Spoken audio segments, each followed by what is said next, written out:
Assalamualaikum warahmatullahi wabarakatuh. Perkenalkan, saya Futia Sasabila ingin mempresentasikan final project yang berjudul Dashboard Perform Analysis Kimia Farma Business Year 2020 hingga 2023 dengan data analysis. Saya seorang lulusan statistika dari Universitas Negeri Padang. Saya pernah mengikuti kampus merdeka sebagai wirausaha pada program kredensial mikro. Saya bertanggung jawab dalam manajemen dan bisnis toko milik warga. Saya seorang individu yang menghargai komunikasi yang efektif, berkembang dalam lingkungan tim kolaboratif, dan memiliki minat yang besar pada bidang wirausaha, keuangan, dan ilmu data. Saya juga disiplin, bertanggung jawab, dan antusias mempelajari hal-hal baru.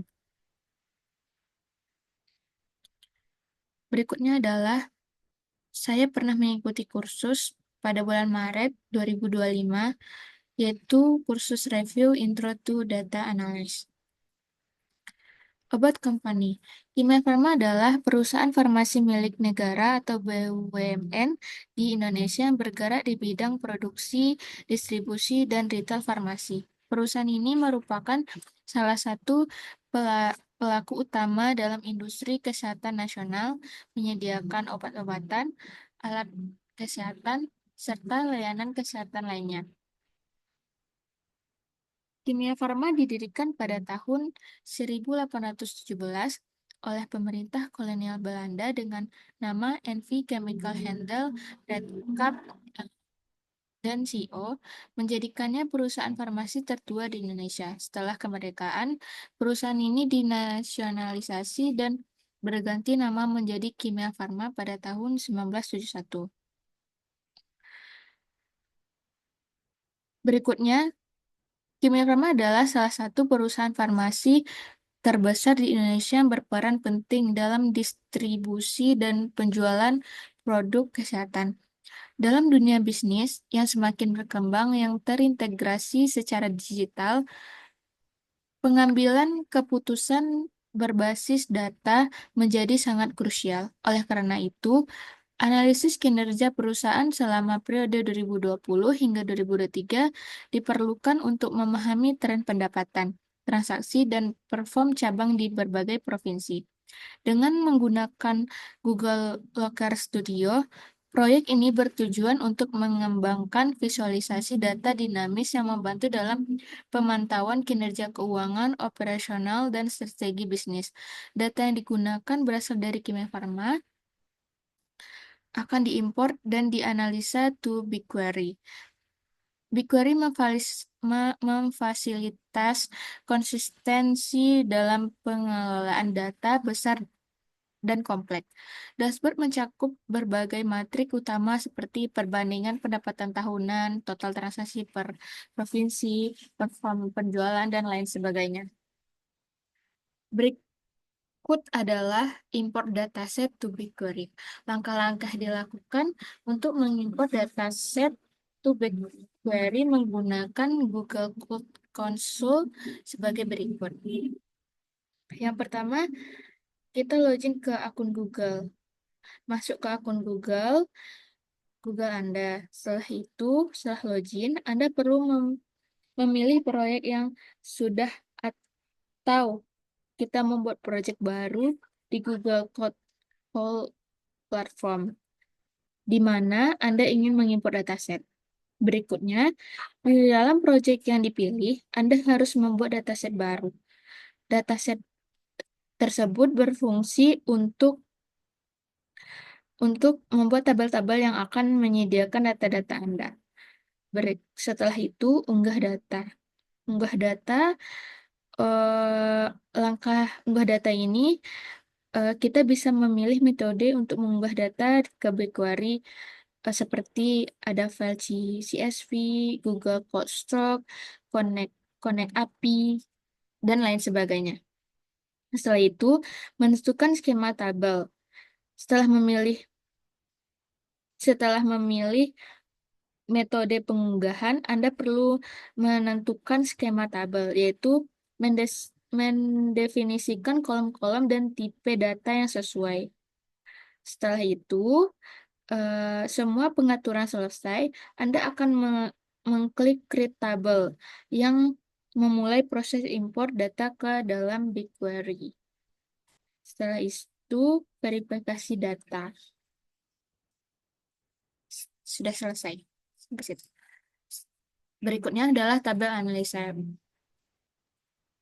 Yang ada di layar ini hasil hasil atau output dari tabel analisa dari sintak BigQuery. Terdapat 672.000 data.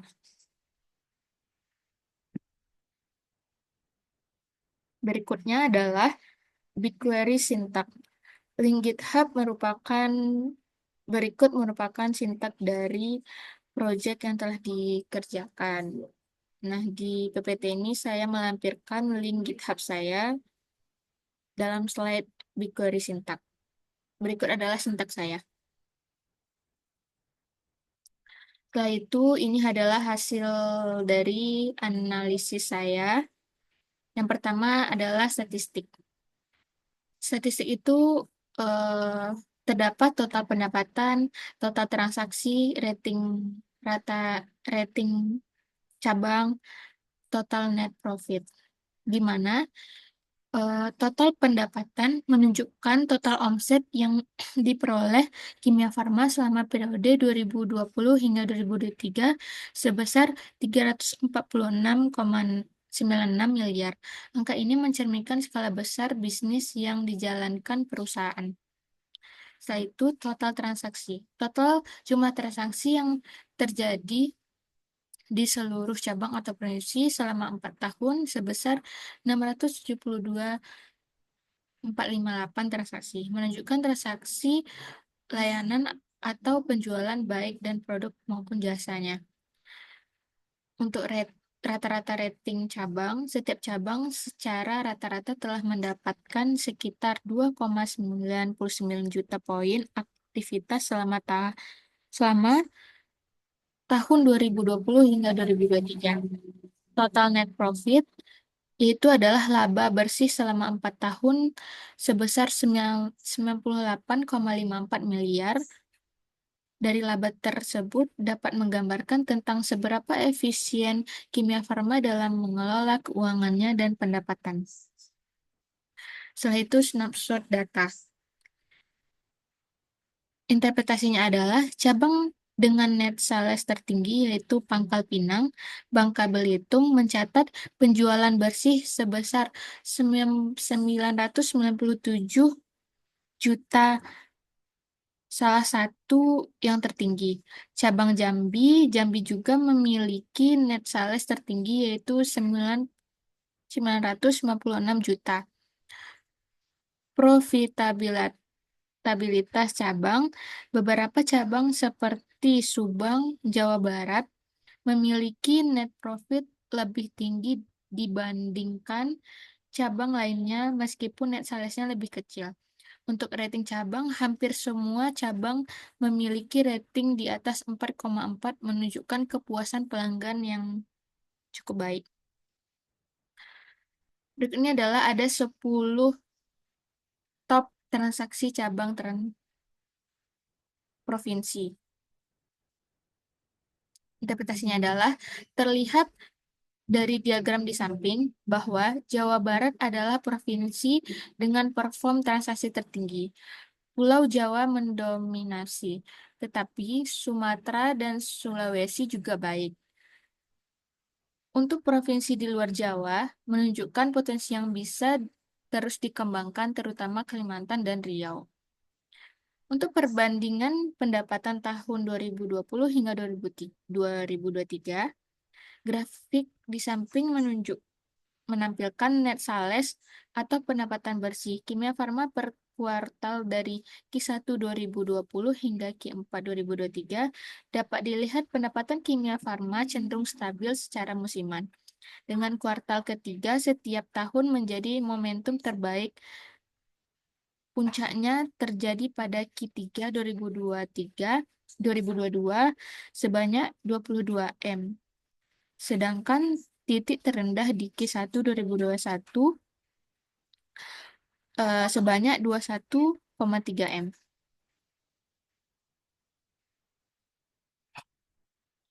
Berikutnya adalah top 5 cabang transaksi tertinggi, namun terendah. Dari diagram di samping dapat disimpulkan bahwa Jawa Barat adalah provinsi dengan kontribusi transaksi tertinggi untuk kimia farma di semua wilayah dan layanan.